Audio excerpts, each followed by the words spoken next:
MP হিসাবে আপনাদের কষ্ট আমি অনুভব করি না, ব্যারিস্টার হিসাবে আপনাদের কষ্ট আমি অনুভব করি না। ব্যারিস্টার হইতে গিয়ে লন্ডনে প্রতিদিন 8 ঘন্টা ট্রলি ফেলতাম আর 5 ঘন্টা মানুষের বাড়িতে বাড়িতে ডেলিভারি ম্যান হিসাবে ডেলিভারি দিতাম খাবার।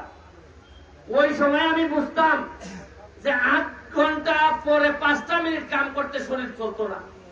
মনে হইতো কখন বাসায় যায় মুখে একটা রেস্ট নিব, একটু বিছনার মধ্যে পড়ে থাকবো। সুতরাং আপনাদের এই কষ্টগুলো আমি একেবারে ঘাম দিয়ে বুঝার চেষ্টা করি এবং আমি বুঝি বলেই নির্বাচিত হওয়ার পরেই প্রথমে যখন ময়লা পরিষ্কারের জন্য পানিতে ডুব দিয়েছিলাম, ডুবতে উঠেই আমার মনে হয়েছে সিএনজি একেবারে তার বাসস্থান ছাড়া থাকতে পারে না। আপনারা অনেকে মনে করেন যে আমরা মনে হয় তুষাদুষি করি। তুষাদুষি করি না রে ভাই। যে আমাদের ভাগ করে নষ্ট করছে তার ব্যাপারে কিছু দীর্ঘ নিঃশ্বাস ফেলানোর অধিকার তো আমাদের আছে। আচ্ছা, আমাদের সোনারঘাটের কি কম ছিল যে গত 40 বছর ধরে আমরা একটা স্ট্যান্ড বানাইতে পারি না? আমরা এমপি পাইছি, আমরা মন্ত্রী পাইছি, আমরা বড় বড় বক্তব্য দেওয়ার লোক পাইছি, কিন্তু একটা স্ট্যান্ড বানানোর লোক পাই নাই। আরে খালি স্ট্যান্ড কেন? আমি তো কথা দিয়ে যাচ্ছি আপনাদেরকে, যদি বেঁচে থাকি প্রতি বছর যে 1 মে হবে, প্রতি বছর একটা অনুষ্ঠান করে আপনাদের জন্য নতুন নতুন সম্ভাবনার কথা আমি আইসা বলে যাব। এই মরা নদীতে বাঁচাইতে গিয়া, নদীটারে বাঁচাইতে গিয়া আর আপনাদের 2টা স্ট্যান্ড করতে গিয়ে এই পর্যন্ত খরচ হয়েছে প্রায় 75 লাখ টাকা। কাদির ভাই আমারে বলছে যে 2 লাখ টাকা অন্তত নেই। আমি বললাম কাদির ভাই খার কাছ থেকে টাকা নিতাম, এ বেটায় যদি সিএনজির বেটায় যদি টাকা আমাদের দেওয়ার লাগে 2 লাখ, এ বেটায় যাত্রীর কাছ থেকে নেওয়ার লাগতো না টাকা? সিএনজির ড্রাইভারও বিপদে পড়বো, যাত্রীও বিপদে পড়বো। 8 টাকা আমি তোমার কাছ থেকে কেড়ে নিতাম, রাষ্ট্র এবং শেখ হাসিনা আমার এদিকে টাকা দিয়ে বড়াই নিতেছে। কিতা টাকা 10 বছর করছেন, কিতা হিসাব চাইল তুই বাক তুই বাইরে দেশ থেকে। এই 10-15 বছর ধরে এই টাকা গেল। আমি দেখি মাত্র 4 মাসে জননেত্রী শেখ হাসিনা আমারে 29 কোটি টাকা বরাদ্দ দিচ্ছে। কত কোটি? 2 লাখ টাকা দেওয়া যায় না সিএনজি রে। এর লাগে আমি নির্বাচনের সময় কইছিলাম মজা মারে মজা ভাই, আর আমরা খালি পরিচয় ভাই বুঝলাম নি। ওই উনকা প্রতিটা দাবে দাবে বাড়ি আইব, কিতা কিতা বরাদ্দ দেয়।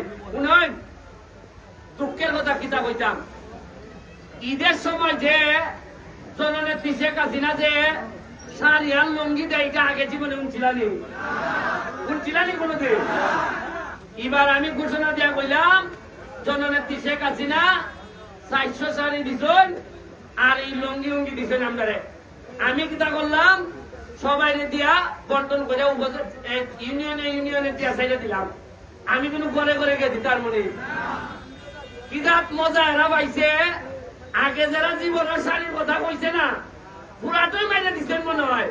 এরই আজকে কয় শাড়ি দিচ্ছেন ঠিক, ওই 2টা শাড়ি বন্ধুর বলে দিলেছে। মানে আমার কেটা কেটা কয় ওই ইতিহাসের কিতা কাম করতা, এটা দিয়ে মাইরা দেওয়া বেলা ভাই, মাইরা দিলে খেয়েও জানলো না।